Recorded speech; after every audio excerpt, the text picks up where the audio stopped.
Basic principles. No woman wakes up saying, God, I hope I don't get swept off my feet today. Now, she might say, this is a really bad time for me, or something like, I just need some space, or my personal favorite, I'm really into my career right now. When I look at you, I see a lost little boy. Then you need to get your eyes checked.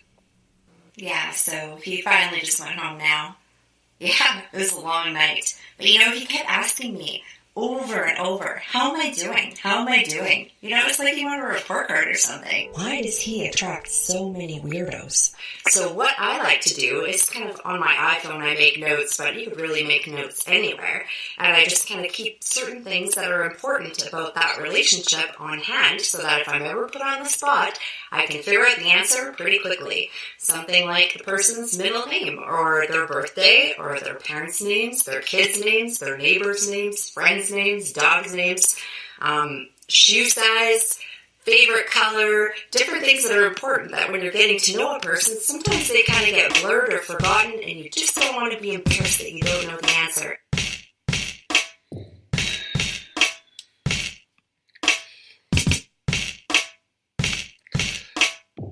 Hello, everyone. Welcome to Agree or Disagree, the podcast. This is Kevin Olenek. You can add me as a friend on Facebook, Kevin Olenek. Follow me on Twitter at KEVOLE, SoundCloud.com, KEVOLE, Spreaker.com, KEVOLE. You can also subscribe on YouTube at Kevin Olenek and subscribe on iTunes to Agree or Disagree, the podcast. Do you have a dream? Did you grow up as a kid and you had a dream to be an actor, a director, a writer, a musician, something in that entertainment world, and it didn't necessarily work out for you, but it was in there, and maybe you decided not to try? But our guest today did, and has done very well, and she's actually from Calgary. Her name is Carolyn Bridget Kennedy. She is an award-winning actor, writer, and producer, currently living in Los Angeles since March of this year. She's studying at the prestigious and storied Beverly Hills Playhouse in their advanced class, where her acting has been described as possessing a naturalism and believability that communicate to the audience. She has been applauded for her work as having heart and humanity, and for being a powerful, captivating presence on stage. She understands exactly what is going on underneath the scene, and presents exactly what the story asks, so that the audience believes what is going on. The characters she has been asked to play are strong, salt-of-the-earth, award-winning lead roles, previously played by iconic actors like Frances McDormand, Emma Thompson, Michelle Pfeiffer, Nicole Kidman, Sally Field, Julia Roberts, Diane Keaton, Mary Tyler Moore, Goldie Hawn, Jane Fonda, and Ellen Burstyn, not Ella Bernstein. I don't know who that is. But Ellen Burstyn, we do. And she joins us from the fine city of Los Angeles, is Carolyn Bridget Kennedy. And I have to kind of describe, because you won't be able to see this, but she has a wonderful little setup. I think maybe you should describe your little setup that you have for us here. Hi. Hi, and welcome to Agree or Disagree, the podcast, by the way. Thank you very much. It's a pleasure to be here. I'm actually just kind of on display here in front of my self-tape studio area that I have when I'm doing self-tape auditions on short notice, which is a common thing that can be done as an actor. And I have a little blue screen behind me that folds up into a little round bag, pops up to 6 foot by 7, so it's a nice blue screen behind. And I've got my beautiful little 3-point lighting system here. Tripod ahead of me, so I've got everything set up, ready to go, so you're taping in a studio. Yes, and we are recording an audio, so that's utterly brilliant on my part to record an audio. A standing ovation for Kevin. Anyway. Always ready, always prepared for anything. Okay, good. I can throw you a couple of curveballs. I always like to start, we can always read from the internet someone, but I always like to start from your own perspective. So kind of tell us how you got into acting. Did you grow up wanting to be an actor, or was this something that you decided a little bit later on in life? Or tell us a little bit about that. It's one of those wonderful things that came around much later in life. I actually was a kind of a creative individual earlier on, but the school I ended up going to for high school ended up being much more focused into music than into drama. So although I did do some plays and such in junior high, by the time I went to high school, I was full stream on music focus. So very much I played saxophone in the band, in the jazz band. And when life came around to graduating high school, of course, it meant to kind of accept a practical career. Being in Canada, and the time I was living in Winnipeg, Manitoba, it wasn't like there was a large known thing that you could go into film as a viable career. You're usually encouraged to take stable office type jobs, or something that's going to be a predictable living. So I ended up going to school and becoming a paralegal, and I spent over 20 years doing that. And probably 7 years ago right now, it was late 2011, I ended up meeting someone who kept telling me I had a great sense of humor, and I was kind of funny with things that I said, and just kind of encouraged me to look into taking an acting class. And at the time I was living in Calgary now. It was my home at the time then. And I kind of thought, well, is that possible? Is there anything going on in Calgary as far as filming? If you're not really paying attention to it, you might not know that there is. And so I ended up talking to someone that I had worked with at a law office, of all things, maybe about 8 years earlier. And she put me in touch with an agent and told me where to take acting classes. And at the first acting class I took in 2011, the teacher had given the advice of, hey, you're in Calgary, so if you want to take acting seriously and it's something you might want to do, you should really make a web series and put yourself online so that people can see what you're capable of doing, because you might, have abilities and be good at something, but if no one knows you're there, it's not going to do any good. So I pondered a little bit. I did some background on Heartland, and I think on another project as well that was shooting at the time, and I really liked just being on a film set and taking it all in, and I was surprised at discovering this whole new world that I didn't appreciate was going on in Calgary at the time. And I went away for New Year's and kind of pondered this situation while I was on vacation in Hawaii, and thought about what would I write, what kind of character would I make, and I didn't know anything what I was doing at all, nor did I really know anyone in the industry who was creating content. So I just kind of started looking up, how do you upload a YouTube video, and figured out how to film video on my camera, and then how do you edit a movie, and learned how to do that on iMovie, and ended up creating 125 episodes of this one-woman web series in early 2012, and built a little website and just started putting all this stuff online as I was doing it. And I was kind of figuring it out as I went. I kind of wrote, a number of little skits, filmed them, edited them, and then put them out bit by bit. So that's kind of how everything started. And I really felt there was a big response from people. People seemed to really like what I was doing, because it was a little unconventional and a little different. Again, the response to the sense of humor and a little bit of a, twist on things, and a individual viewpoint on things was getting me quite a response and building me a following on social media.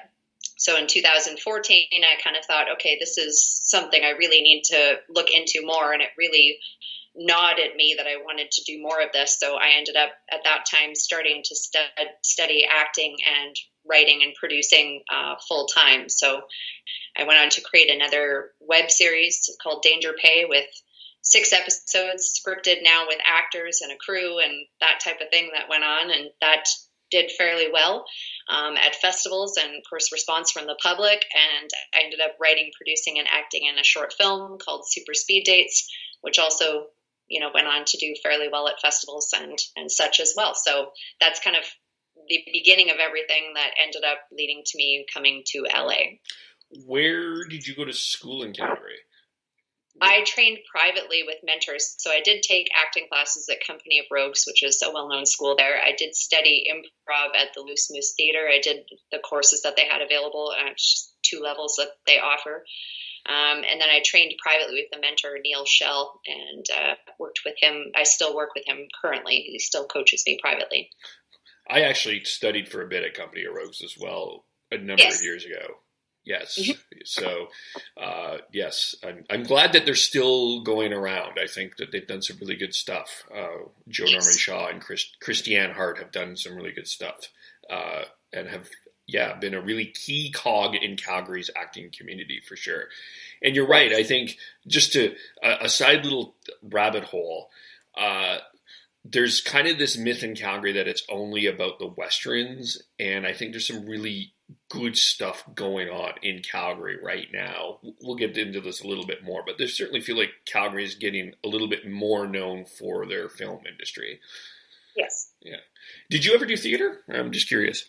Or did you just actually, the first theater that I've done is down here in LA at the Beverly Hills Playhouse, because the style of study that they do is very much based heavily on theater. So my introduction was at the Beverly Hills Playhouse in the advanced class, doing a scene from a play on stage in front of approximately 50 people. And it was definitely, a very interesting challenge.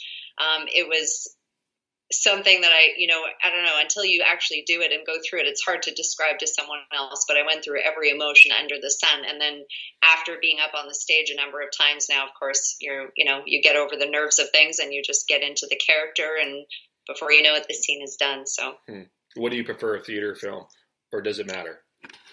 My passion has always been for film and the visual story that you can tell. I think that you can accomplish a lot of things. So that's kind of where I've been geared for writing and the focus of working at getting cast in. However, I have to say I find theater quite interesting, because I'm in class 10 and a half hours a week right now, 3 days a week at this Beverly Hills Playhouse, and I've seen such amazing performances, and you can really get in. It's kind of the actor's medium, I suppose, as opposed to film, which is you're a part of the story being told, but the directing and the editing kind of have a lot to do with how that final performance turns out. Mm-hmm. Yeah, both are really great and fascinating in such a different way. Yes. Obviously, how you've gotten to LA is not a straight line per se. I know, because for my own journey, this has not been a straight line. It's been a lot of cliffs. And stuff. So tell us about some of the challenges that you've worked through getting here. Well, and again, it was kind of not intended plan. I think, when I started acting, I always thought, wouldn't it be great if I ended up in LA? And you just kind of think something might happen to you.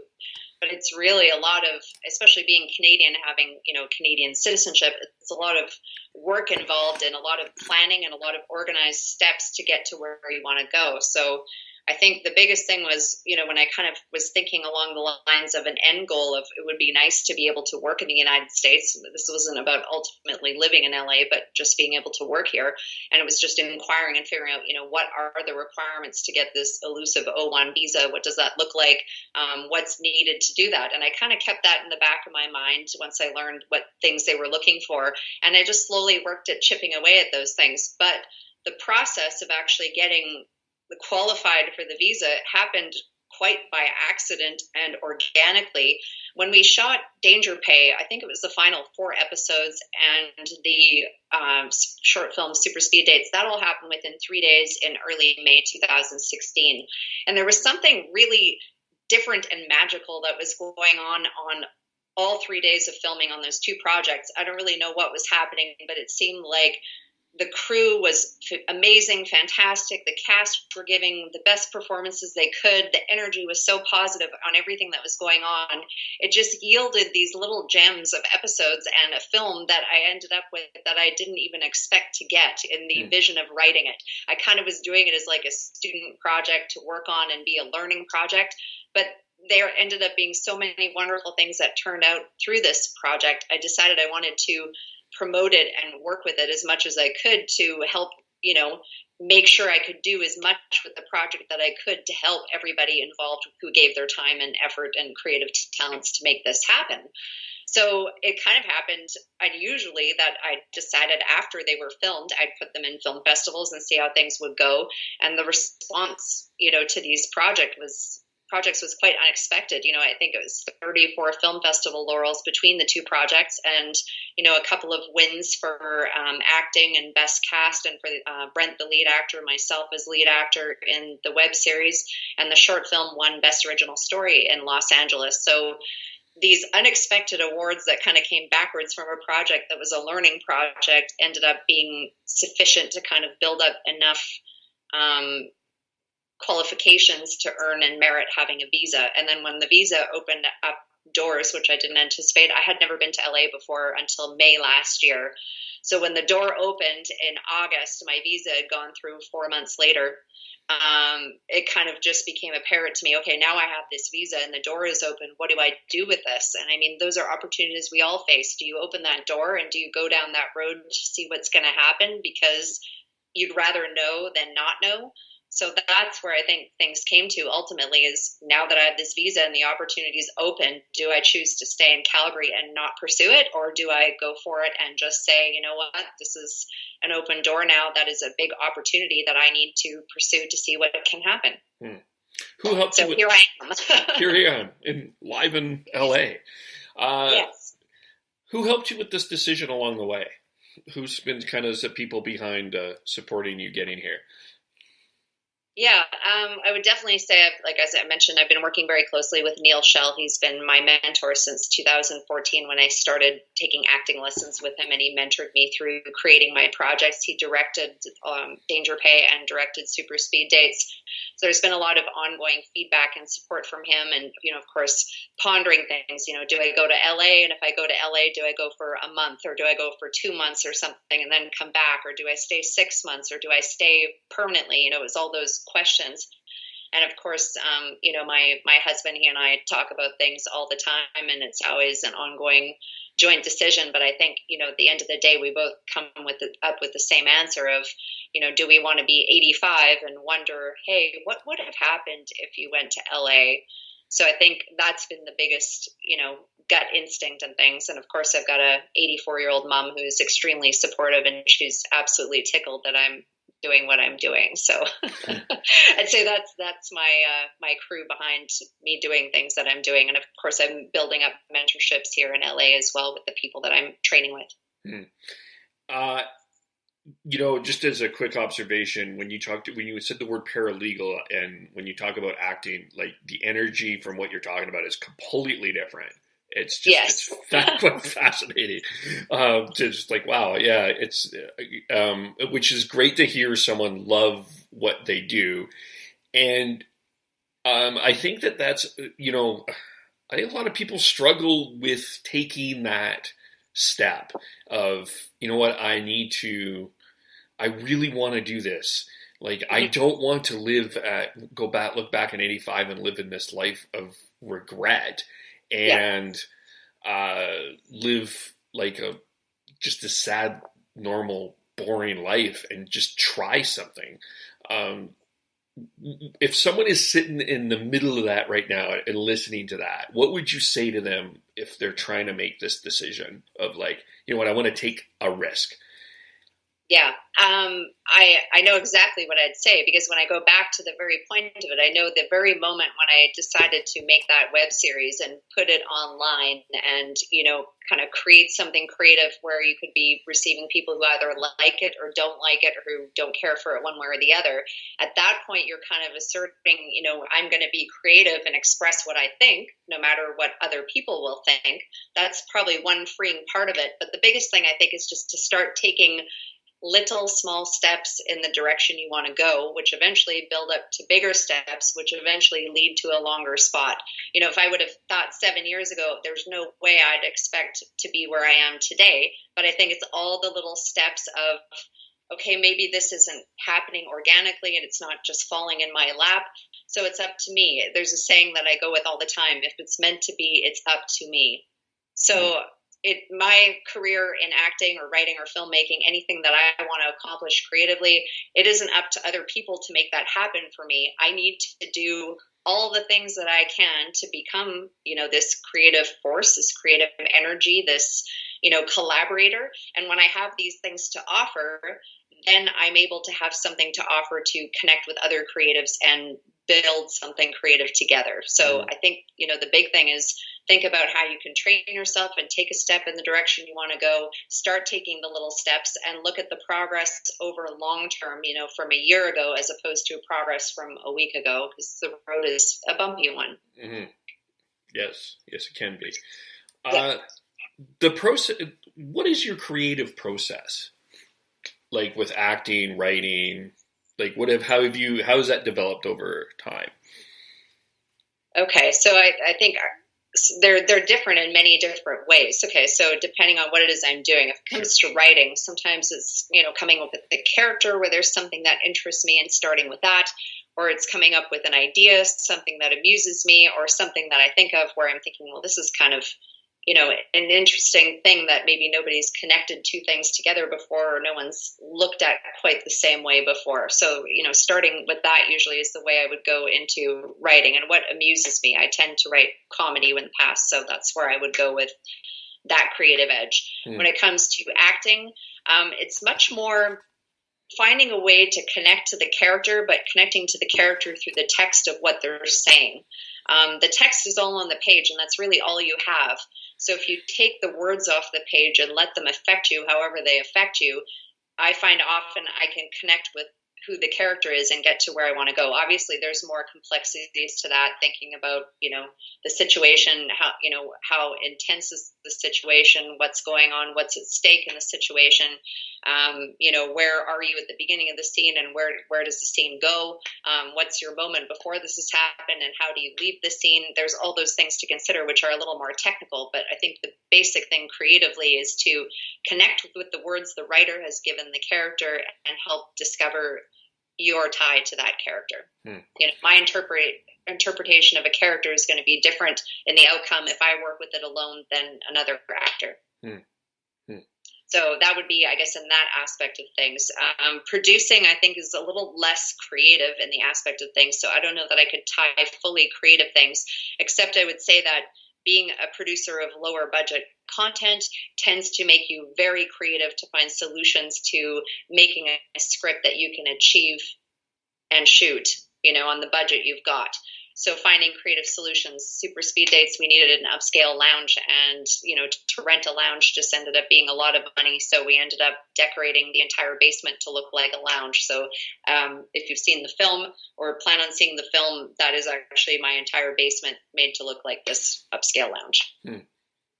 So Yeah. You find creative solutions to problems. So that's probably it. You kind of just look as there not being a no to not getting something done, but how can I change it so it will work? And sometimes those creative solutions are more interesting than, filming something in a restaurant where everything looks pretty generic. Yeah, you can almost make some interesting choices doing that. Yes, that way. The addition of the lighting that we used, which was, kind of blues and purples, actually gave it quite a comic book feel, which we wouldn't have had if we had the restaurant. How hard is it? You probably get this a lot because comedy is a really tough thing to write because, everything is kind of subjective, but funny is subjective as well. And I've heard this a lot from a lot of comedy actors and a lot of comedy writers, how tough it really is to do it. So how do you know? It sounds like a dumb question in some ways, but how do you know it's funny? What makes it funny to you? I think that's the important part, is it has to be funny to you, because if I were to write to please everyone, I would have a very bland oatmeal product that no one would find funny. So if I have to think there are people who might have a similar sense of humor to me, I have to write it so it makes me laugh and I find it funny. Obviously, when you go through a read through and you read it with the actors, is it working? Does it come off the page the same way and still funny? Can you see that they're amused by what's happening? And, you can make those final rewrites if you need to on the day of shooting, if you see something isn't working or when you are going through those read-throughs. But I find that's the biggest thing, is focusing on what interests you and what you like. And in that way, you're going to end up creating a project you enjoy, and probably some other people will gravitate to and see what is your unique sense of humor. Because, like I said, you cannot please everyone. Not everyone likes The 40-Year-Old Virgin, and not everyone finds Bridesmaids funny. So it depends, Yeah, that's true. That's true. It's, I guess, do you write in a sense of like, you're thinking, okay, it's, this is funny. So someone out there, there's a chance, 1 in something chance that someone else is going to kind of. For me personally, yeah, that's the way I have to approach it, because at the end of the day, you spend so many months involved with a project in the inception of the idea, the writing of the idea, the preparation of pre-production, going through production, editing it, and then taking it along. It's like you spend so much time with this project rather than just the day of shooting. You have to really enjoy it and be connected to it. And I think, the people who are most successful at what they do tend to really have it be representative of their unique sense of humor. If you watch a Judd Apatow film, you're pretty clear that it's a Judd Apatow film just by watching it without necessarily knowing that he was involved. Yeah. There's a style, right? Everyone has a little. Clint Eastwood, even no matter what he does, Clint Eastwood has a style. Yes. Like your unique fingerprint on things. And I think, you've got to do that as opposed to trying to be like somebody else or being what you think somebody else wants, because you'll never guess what somebody else wants. And I imagine that that's a real challenge for a lot of people getting into this industry is like, okay, I want to be the next ...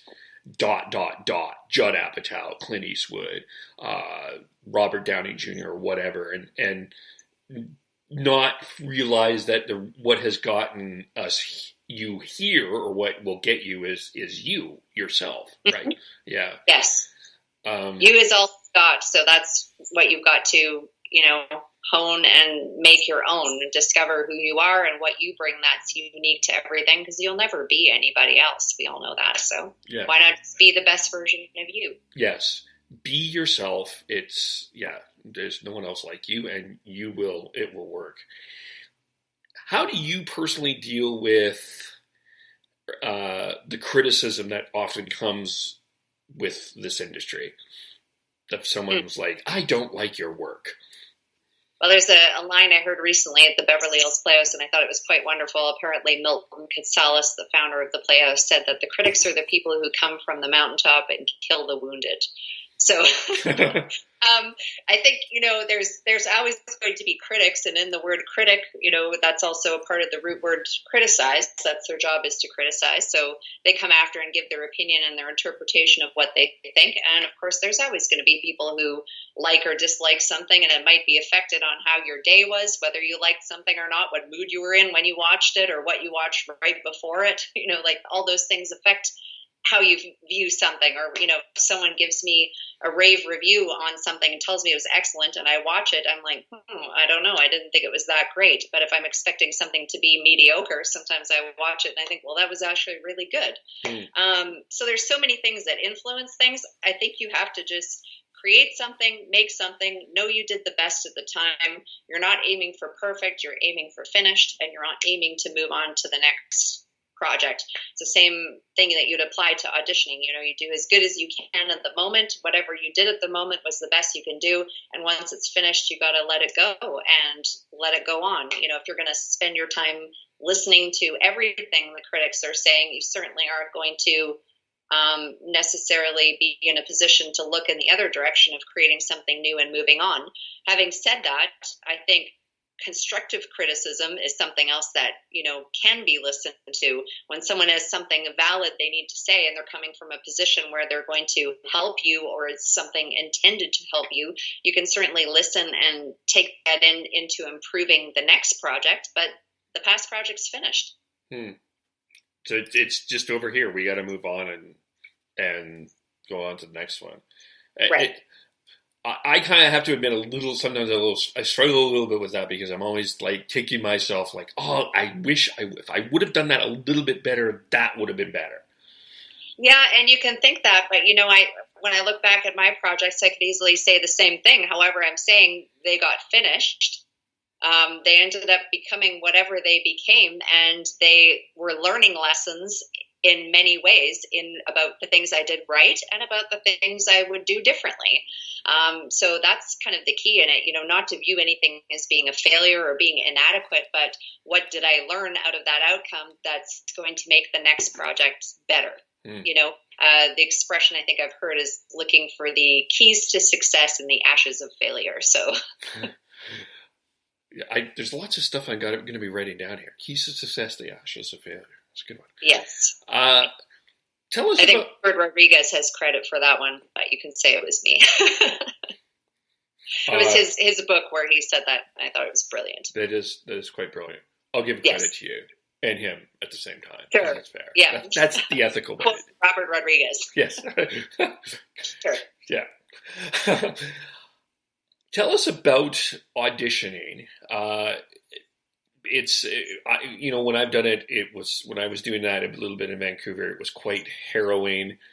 How, like, you obviously have a wonderful setup in Los Angeles now where you can do auditions pretty much like that when needed. Tell us your process of how you've developed, kind of refined your skill of auditioning, because there is a legitimate, you need to skillfully audition. Yes, definitely. And I've been spending a lot of time here kind of, making sure my skills are on top of things. I just finished a 12-week course just on auditioning at the Beverly Hills Playhouse.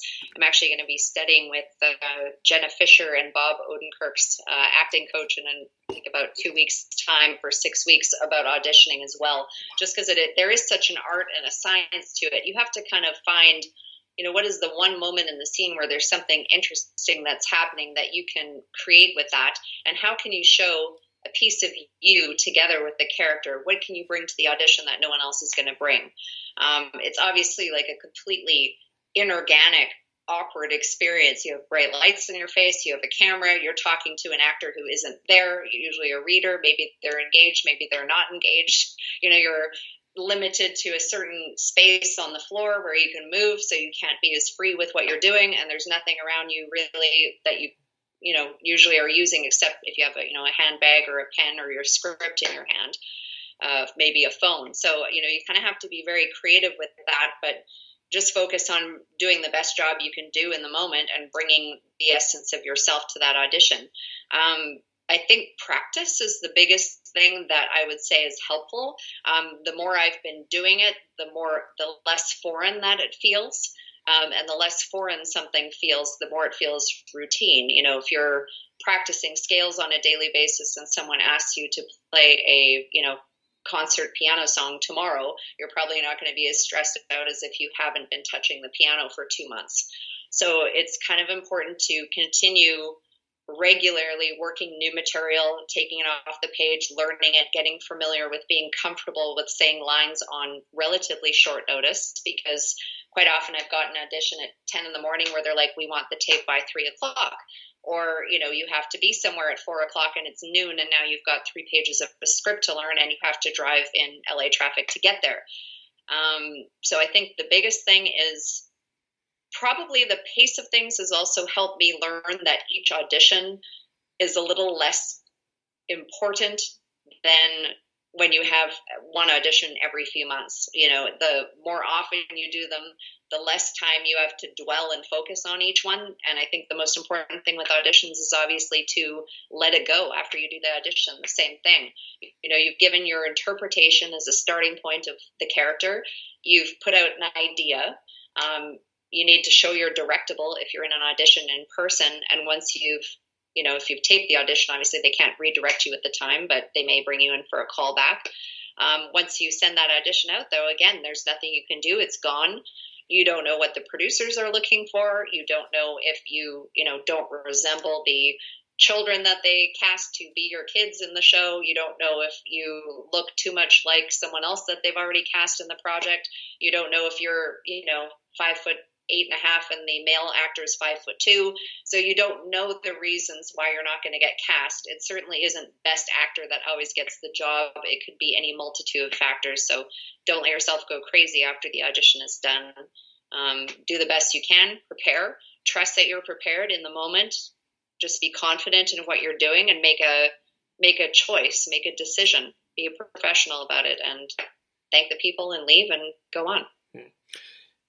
One of the struggles that I experienced when I was doing that in Vancouver was not necessarily, maybe a little bit this, but when you're in a room full of people auditioning, of course, there's that balance of being yourself and trying not to compete with everybody else, if that makes sense. Does that make sense?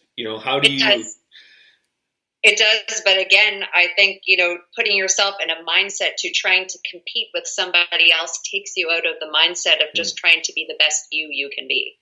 So I think the focus always has to be on you know who you are, you know what your preparation has been, you know what your interpretation is. You can't guess what other people are going to do and then try to do it better than them. All you can try to do is the best that you have brought creatively to something, just be a genuine person and come with, collaborative ideas, and be a pleasant person to be around at the audition, and keep your fingers crossed. It's a numbers game. So eventually, through the number of auditions you get, an opportunity will come. One of many, you have many successes. One of them, of course, is you have just recently this week reached 1 million views of your series, Bridget Lincoln. So congratulations. Thank you. And you have a number of successes. I just want to quickly ask you, though, because I noticed with you compared to, you seem to be very effective in using social media to promote your work. What is kind of your strategy around that? What advice would you give to others using social media to promote their acting and writing and producing ability? Because you seem to be, you're not saying you're making money from the series, but you obviously have been very successful in getting your name out there. Mm-hmm. I would say, in general, the advice, I guess, I don't know, I view and kind of think creatively on a day-to-day basis what kind of message I want to send out there. It's obviously something that is free for people to use, so it's a tool. It's a way to communicate with people and put a message out there. And I think it's important if you are a creative, the important thing to consider about that is collaboration. So if nobody knows you're there, how are people going to find you to collaborate with? And I think, from my viewpoint, social media has been an excellent way to get to know people, to meet people. Quite often I've, seen people that I have only known through social media. And when I meet them in person, there's this, lovely bond that's there from getting to know them through social media. So I think it's an important way to connect in a world where sometimes there's not a lot of focus on connection. So I make an effort to, pay attention to what people are saying, which I think is important because communication can't be one-sided. I make a point of thinking about what type of message I would like to send. I like to, make people informed about what's going on because, again, how can people know things clairvoyantly? So I think it's just good to tell people. And I think it's also important because one thing I've realized is everything right back from the very beginning of what I've done, there's sometimes been a person who's come along the way who has said, hey, thanks for saying this, or thanks for doing that, or because you did this, I'm now writing my book, or because you did this, I now made a web series, because you did this, I'm now, and it's those things which I realize it's so much more important than just about yourself. When you share things, a positive message on social media, you have no idea who you're reaching and the power of that and what it can affect in other people's lives, because the reward of that, of knowing you've changed somebody else's trajectory because of something you've done, just gives you this payback that is beyond anything money could ever be. Being a positive creative force in a world where so much is so negative and down all the time. So, if you can give someone an opportunity to pursue something they love or feel like they have permission to do it or realize that it's possible, that's why I think things like that are important. So social media, communicating, making friends with people around the world that I'd never meet. I think it's just because, frankly, I love it. So yeah, it's true. It's kind of amazing because it's like when you're away, it's like you're not really away. They're still there. But it's like, oh, look, there's such and such. They're there, but they're not there. It's, there is something about that I think is very, very true. And it's, I think, very helpful, especially in journeys like when we're doing some passion projects. As mentioned, we've got a number of different awards that you have accomplished. Tell us some of the things you're really proud of, some of these awards that you've won that you're really proud of. Well, obviously, having the lead actress awards that I got. I think I got 2 nominations and 2 wins for acting. Those were huge for me because I had not been cast in other projects in Alberta, and the auditions I was getting typically were for 1 or 2 lines or no lines. I can imagine that I probably still might be waiting for a part that might eventually become a bigger part, which might possibly someday become a lead part. But I'm especially proud, I guess, because I wrote them for myself. I would never, have gotten this lead actress thing had I not created it for myself. So that, I think, to me was very special. A lead actor nomination in a comedy for Brent, the other actor that was here in Los Angeles when we both traveled down for the first time in May last year. We were at Sony Studios for the weekend, Sony Pictures, and the show I had shot in my house was in Sony at the Jimmy Stewart Theater. It was just unbelievable, something you wouldn't imagine would happen. And he had never been to LA before, and typically was getting cast as a serial killer or the guy on Helen Wheels, rough and tumble Western type thing. So for him to have a lead actor in a comedy nomination, super special idea. And the awards that the shows won for people who had maybe never been on a set, working as crew or cast, meant a lot to me. And of course, winning Best Original Story, is kind of an acknowledgement to my writing for Super Speed Dates, that I had written something that was original and deemed this unexpected award. It was not a category I had entered. I just entered the festival generically and was contacted when they were making decisions that just to let we've given you an entry into this specific category. And I was kind of puzzled why that happened. It ended up being that it was a trophy that I won for that out of Los Angeles, and that was phenomenal. So I think there's so many things that are special for so many different reasons. The best ensemble cast for Brent and I came from Seoul, Korea. Some of the nominations came from Rome and Winchester, UK, and different unexpected places around the globe where I wouldn't have thought that people would be watching what we're doing in Calgary, Alberta. So there's so much special attachments to each thing that's happened for every person who's been involved. Yeah. Are you at the point now where there's like people that you are always, if they are available for a project, you are always going to work with them no matter what? Do you have that core group that you have yet, or? Yes, I would definitely say there are, people that start to come to mind that I'd like to work with if they're available. One thing that is probably going to hinge on some of those factors, of course, is my location currently being in Los Angeles, with Canadians not having work permits. That's obviously going to depend on whether or not I'm shooting content in Canada or here. So, there's those border lines and legal situations that get involved. But I definitely know if I was in Alberta shooting something, I would definitely be making a number of calls to the people who, help make things happen, because, you get this creative collaboration going and you want to continue to work as a team. The magic that happened as a team. Which leads me to talking a little bit about in this, we may get into some controversial territory here, but I think it's important. Ultimately, in terms of your career, what was ultimately the decision to go to Los Angeles as opposed to stay in Canada? Why was it a benefit for you? Like I said, the visa opened up, and that was kind of an unexpected thing. It wasn't something I had considered was going to happen. And when it did open up a gate for me, I was in Calgary. I didn't foresee that I'd be making a move elsewhere within Canada at any point, because I love Calgary. It was my home. It was, a city I loved. I wanted to, develop and create more content in Calgary. However, of course, Los Angeles is the epicenter of everything. It's the ocean. And there were a lot of opportunities down here, obviously, to train and get training that I could not get in Calgary.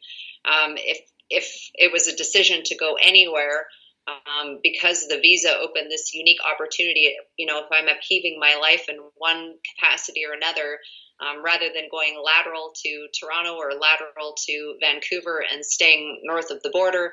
I figured, we may as well go all the way here and go right to the very center of everything.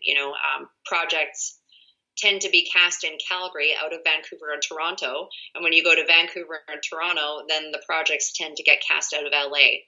So I figured, why, when the visa opened the door and I had the opportunity to be here, why would I not be here?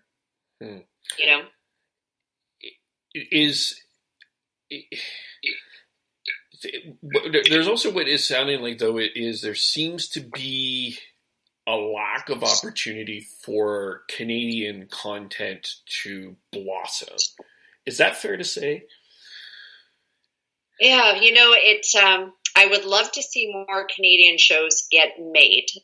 It seems like sometimes things need to have success south of the border before they make it a success north of the border, which is very unfortunate. There's a lot of shows that are done in Vancouver and Toronto, and a large portion of those, I would say, do come out of LA to begin with, and they're being made there. I think there are Canadian content producers who want to get things done. There is obviously, funding and different projects that are available, but I think they make it a little difficult with needing to get, certain levels of approval higher up to get things going to trigger that funding. So it's kind of like once you get there and you're able to produce content and the networks know you and the broadcasters know you and you're able to get those deals and get the funding activated, then you're in a better position. But when you're at the bottom level making independent projects, to get known enough to get someone to invest and believe in your project seems to be more difficult. And I'm not sure why that is. Yeah, it's one of the things that was happening that a lot of actors were talking about in Vancouver is trying to get their series pitched on Netflix or anything like that, and the hoops and the traps that they would have to go through to to pitch their stuff, as opposed to what's happening in the States. It seems to be more of a flow, I guess. I would still say, though, the difficulty to get your project in front of someone to read it, to make a decision, it still is pretty veiled. I think, if people focus on creating good content and trying to connect with people in the industry, eventually that stuff is going to be seen and make it somewhere. So, put the focus on getting the content made. Once you have your intellectual property in place, people will recognize good content when they see it.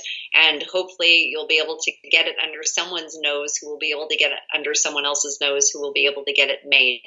I would recommend going to events and conferences where there are people who will be there. Obviously, the AFM is happening in November here. It's, one of the largest buying times of the year where, it's over 7,000 industry professionals meet, and it's over 8 or 9 days where people can pitch their projects and get things seen.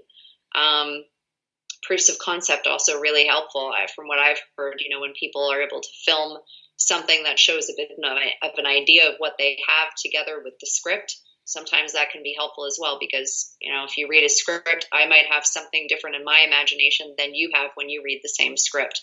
So maybe showing them what you have in mind, they can understand it better. So being creative and being persistent, I would say, would be the answers to that. It's not an easy answer, but I will say that I've, heard Rob Reiner say that it took him 8 years to get a film made, and he's Rob Reiner. Imagine Entertainment, the head as well, Brian Grazer, I think it took him 11 years to get a film made. So it's not that it gets much, much easier for anybody higher up. They still get told no, and they still have long delays as well. Fair. I think what I was, it wasn't that I was saying that it's like, what I mean by what it seems like there's a flow is it feels like in Canada there's some sort of bureaucracy blocking us from moving creatives forward in some ways. Yeah. But yeah, I can understand what you're saying, because I feel like, kind of what I've said, that things that are open and people who are in the business, it seems to be a steadier flow than for newer people coming in. I would agree with that, but it may just be due to volume of what's going around or what's available or funding. Is there skill to developing your pitch too? like we talked about that a little bit with an audition, but what about with when you're pitching something? Yes, I think there definitely is. And, that type of thing I've seen in person, and you can definitely see when a pitch is a good pitch, and you can definitely see when a pitch is a bad pitch. And I think people who are used to being pitched to, they have such a fine sense about what a good pitch is and a bad pitch is. They can usually give quick commentary on a pitch being demonstrated about what was good about it and what was bad. I think, the biggest thing I've taken away from that I would say as a piece of advice is sell why you are the best person to tell this story. And I think that is a very important thing to dictate, because I can come to you with a story, but why is the story that I'm coming to, sell? Why is it personal to me? And why am I the best person to tell this story? They're kind of buying you at the same time as they're buying your idea. That's very important. Kind of like a job interview in a sense, but yeah, I would definitely say, for somebody, I was at the Toronto Screenwriting Conference, and it was the creator of Sharper Objects. She also created a show, Girlfriend's Guide to Divorce, and she was speaking on her behalf about, creating content, becoming a showrunner. It was basically writing things that were kind of personal to her in her own personal life, creating fictional situations and characters off of something she could know the fine details to that no one else might know, because she's lived it. So it makes it more real. It's more genuine. It's suddenly now a personal connection, and, details that can't be given just by imagination. They have to be given through some type of inner knowledge or experience, or, artistically treated experience. Artistically treated experience. That's a very interesting, that's interesting. Well, it's kind of like, regular life is rather mundane. No one wants to go and see regular life in the theater. But if you take, a situation or something that's happened and you twist it and kind of morph it artistically, it becomes something else that is much more interesting. So tell us a little bit about LA. Tell us what has surprised you about LA, what, moving there has surprised you about it, and maybe what has changed you? Like if you came back to Calgary and a bunch of us were sitting with you and your husband and we were having some beers, it's like, you seem different. Why? Like, what do you feel that you've changed a little bit going to LA? Yes, definitely. I think the biggest thing I've noticed is just such an artistic energy and a creative energy and a vibe that almost seems to be in the air. And maybe it's something I sense from, the places I'm going or where I'm going to, but people are so passionate and open to creativity and artistic things here. It's very, very invigorating. The opportunities to train, of course, I feel I've changed tremendously through that as well. I just went through, and after the 6-month mark, I think I had 250 hours of studying at the Beverly Hills Playhouse, which is a lot. And you learn a lot in that time. You change a lot. Your viewpoints on things, things that you see and learn and absorb over that amount of time is incredible. I've studied at the Groundlings, which of course is kind of the breeding grounds for SNL. It's been phenomenal to be able to be there and, learn at this amazing level, the basics and fundamentals of improv that lead into creating sketch comedy, which we see on SNL. Upright Citizens Brigade, which is Amy Poehler's school. So I think just being around people who are so committed that they've upheaved their lives, it seems like, not really many people are originally from LA. They're from around the globe, and they're all coming here because they all love creativity. The energy, I think what surprises me probably is the fact that people are so positive and wonderful and encouraging. And I think, it's not that I didn't expect that, but it's just like other people realize that, nobody is competing with anybody else. We're all our own individuals, and we're all on our own journey and our own path. And people are genuinely happy for everyone's individual success. No one's busy focusing in a negative direction on why things aren't happening for them. Everyone's focused on, that's awesome that this happened for you. And I think that's been, a wonderful thing to see, is that, these people who are, so committed to creativity just have this openness and love to other human beings, and this openness and love for creativity. The pace and dedication that I've seen of what people put into their training, the hours and the commitment that they put into helping other people. I can't say anything but wonderful words about the people in Los Angeles that I've met. That's all I can say. Everybody just wants everyone to do well. You reminded me, I did want to ask you about commitment. In your journey to get here, did you feel that you had to sacrifice something? Did you feel like sacrifice, or you had to do something a little bit different that no one else would do? Yes, definitely. I'm down in LA right now for 7 months, and my husband's in Canada. So there's a sacrifice right there. It's a big sacrifice, but it's a sacrifice that, two people have to be on board making together. And like I said, it's difficult. It's hard. It can be lonely. But on the other hand, this is a once in a lifetime opportunity that both of us feel this is worthwhile finding out where it's going to go. And we're both on the same plate together. And technology, thankfully, makes it possible for us to see each other, on FaceTime and have those opportunities. We fly back and forth, but it's been a huge sacrifice, but I love what I'm doing, and my husband loves that I love what I'm doing, and he wants nothing but the best. So this is sacrifice. It's a tough sacrifice. Let's suppose we are having an interview on September 29th. I think today is 2020. Yeah. What are some of the things that you would hope that you've accomplished by then? Okay. Well, I've been cast so far in a commercial here as a voiceover. So I'm wanting to get cast in other projects here, obviously. So I'm working on that. So hopefully I'd see a couple of ticks on a resume in IMDb added on for some projects here out of LA. I would really like to get cast in something in Canada. So I'm working on that as well. So, hopefully I can add a couple of things in IMDb on that. I would like to write and produce something else here, whether that be a short film or another web series. I'm kind of vacillating between the two, and it's going to depend on what idea I settle on doing.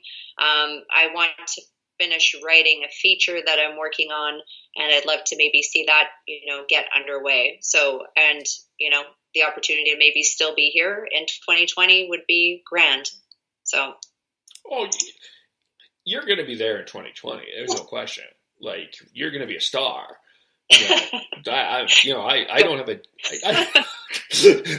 doubt. I just because I think that you have a dedication and a passion to do this. I think that's at least 60% of this battle.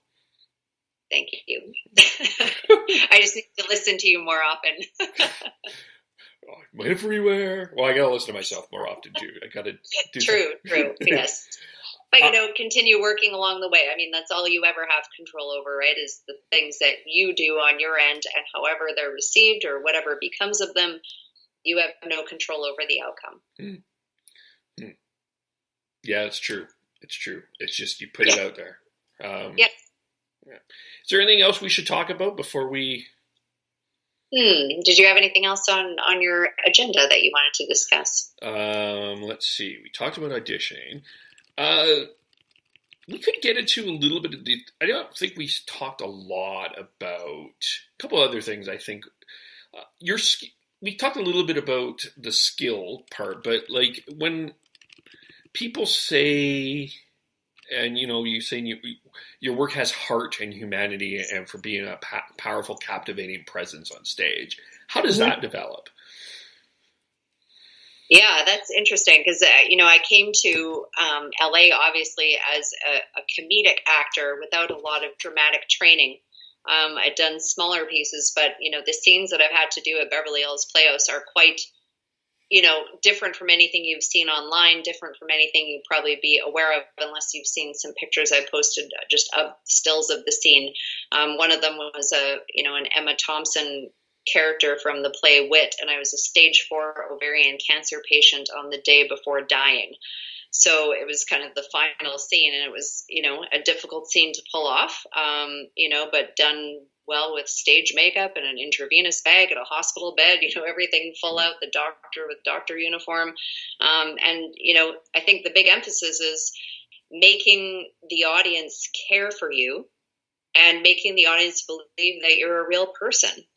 Finding your personal connection with this character, that you're not an actor acting something, you are a human being going through something.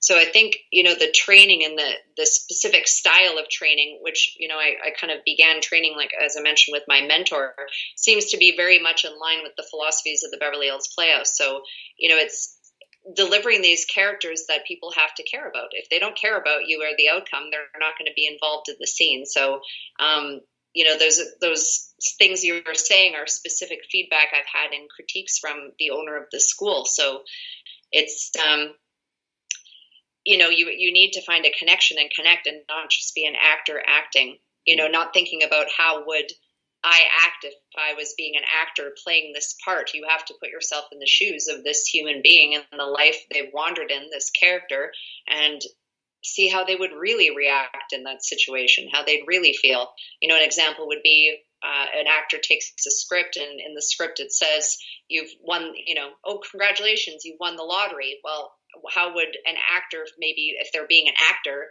how would they think they'd react? Oh, yay, I've won the lottery, and like freaking out, excited, da da da da. But how would a real person really react if they were just told they won the lottery? Maybe a little in shock. Maybe they'd go and double check the numbers. Maybe they'd kind of be unsure what was happening, a little stunned. The same thing when someone's in a car accident. The actor's choice, suddenly might be to think, I'm going to start freaking out and crying and being all whatever. But sometimes when people are in an accident, they're in this state of shock. So they actually act completely opposite to that. So I think it's, as an actor, exploring all the possibilities of what could be going on from the text, and finding out on the day and at that moment what is true, and doing whatever comes at that moment and not forcing it. That's, I think, the biggest thing, is because then that makes it true. It's authentic. The way that you say the line, instead of deciding you're going to say it a certain way, saying it on the day, the way that it comes to you.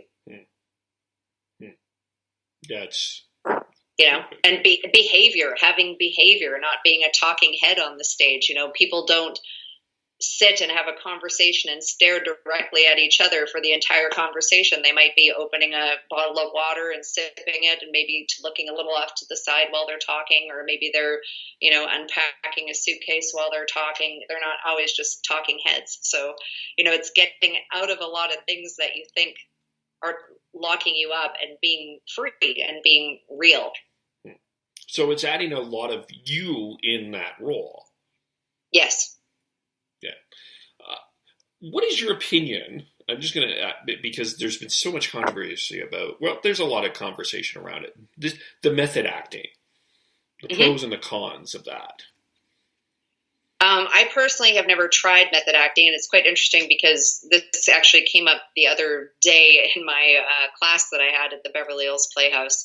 I think the danger that can come from method acting is that you are not actually present when you're busy channeling something past. So you're not able to bring what's genuinely happening at that moment, what's genuinely going on with you, and how you, the actor, are being affected by, the other person you're in the scene with. If you're busy focusing on that being your grandfather in the scene, or whoever it is, I think there can be a danger to that. And then, also going into some dark or dangerous emotional places. I mean, when you're an actor, you're playing with imagination. Imagination, from my experience, can be just as effective as going into areas where you can end up, perhaps causing some psychological damage to yourself by forcing yourself to dredge up past things and experience certain things. If you are in the right spot as the character in the scene, being the character who isn't you, really, that's where you should be, not being you going through a terrible situation, because that really isn't the character now. Yeah. So that's kind of the philosophy I heard, and it seemed to make sense to me. I'm certainly not going to, say anything negative about anyone other's, experience. I haven't tried it, so I can't speak to, what works for people. I think at the end of the day, whatever gives the performance that is true and natural that people believe, and whatever they can handle doing, I mean, more power to everybody for choosing that. Yeah. There are people that will say that what you're doing feels unrealistic. Like, as a young person, I dreamed of going to LA and being an actor, and it was kind of it's an unrealistic dream for a lot of people, they would say. What do you say to that? I'd say going to LA and thinking that things are going to fall into your lap is an unrealistic dream for anyone, young or old. I think the key thing here is that this is a city that is focused on hard work and the work. It's really about the work at the end of the day. So that, the people who are creating the shows, they want the best characters in the shows. Everybody wants the best outcome possible. Everybody wants to work with pleasant people who are not, negative. So at the end of the day, I think if you're feeling like you have something creative to offer that you feel you need to do, nobody should tell you you can't, right? You've got one life. It's your life. And I've had some grand stories to tell thus far, which I would never have had if I would have been home in Alberta and didn't come here. So I think, focus on the work, focus on doing it, because you can't be doing anything else. Nothing else would fulfill you or make you happy.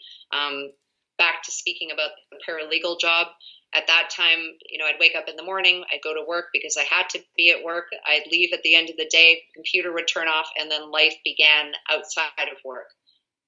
Here and now, the way life has become for me since 2014, I wake up in the morning and my life and my work are intertwined together, that there is no boundary between either. I love both the same my time alone, that I put my time alone into my time at work. The brain is constantly thinking of these things, and it has no other choice. So what else would I be doing? I wouldn't be doing anything else. So I think at the end of the day, people just have to make their own decision of, what sacrifices are they willing to make? What things are they willing to work through? How much rejection are they willing to work past? And how comfortable are they with not knowing what the outcome would have been if they would have tried? The other thing we didn't get into is, what was the decision? Really important, valuable information, by the way. What was the decision around Beverly Hills Playhouse? Yeah, it's an interesting one. Things happen in an interesting, beautiful way all the time. The mentor that I had worked with, that I mentioned to you, Neil Shell in Canada, he had actually lived in Los Angeles for a period of time, and he had trained with a acting coach by the name of Warren Robertson. And I know Warren Robertson also taught extensively in Vancouver as well. He'd come on occasion to do workshops. But Warren Robertson shared space with Milton Katsalis, who is the founder of the Beverly Hills Playhouse. So my mentor had learned of Milton through his mentor, Warren, and he actually had met Milton once. Milton passed away, I believe, about 10 years ago, but he wrote a book called Dreams into Action, which was featured on Oprah. He wrote a further book called Acting Class, which was kind of the textbook of the Beverly Hills Playhouse. And there's a third book that the Beverly Hills Playhouse uses, but my mentor had mentioned it, and I ended up, I don't know if you know Jewel Caldwell, who lives in Calgary, Alberta, but she had made a series called Bluff and ended up casting an actor from the Beverly Hills Playhouse, Mark Gant, who is down here.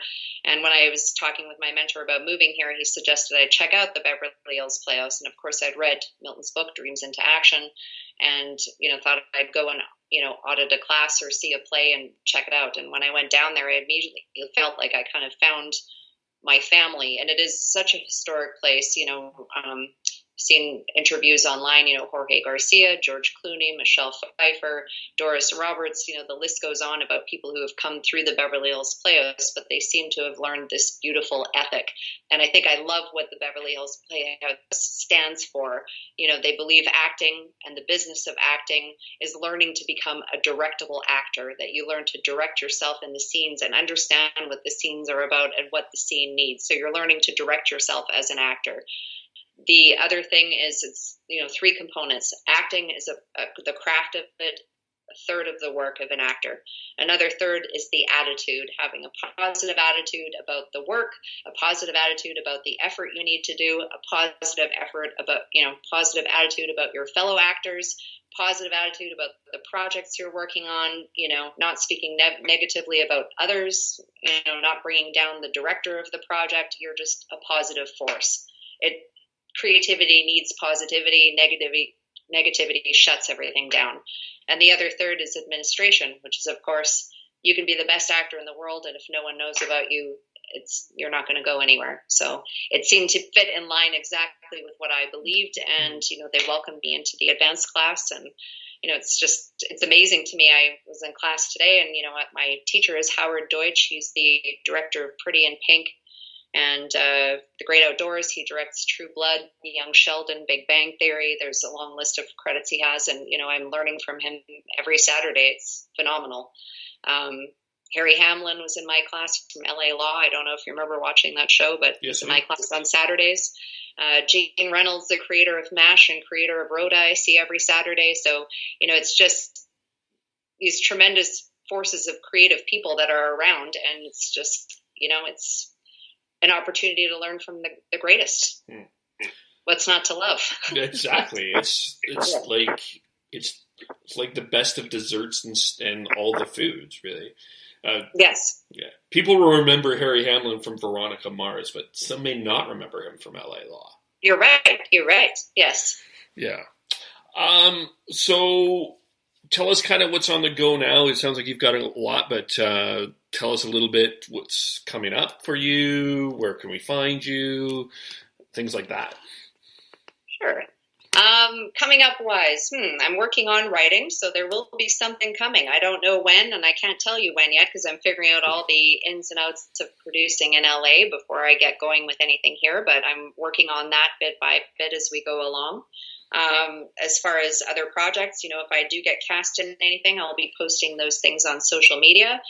People can find me on Facebook, at Carolyn Bridget Kennedy would be my Facebook page. Twitter at Carolyn B. Kennedy, middle initial B, and then same thing with Instagram at Carolyn B. Kennedy.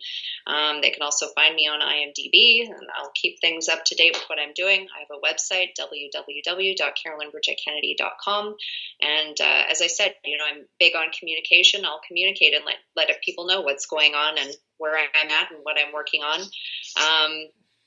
Obviously, continued training here. I've got more improv training underway and more training in various areas that I want to get on my list here in LA. And we'll see.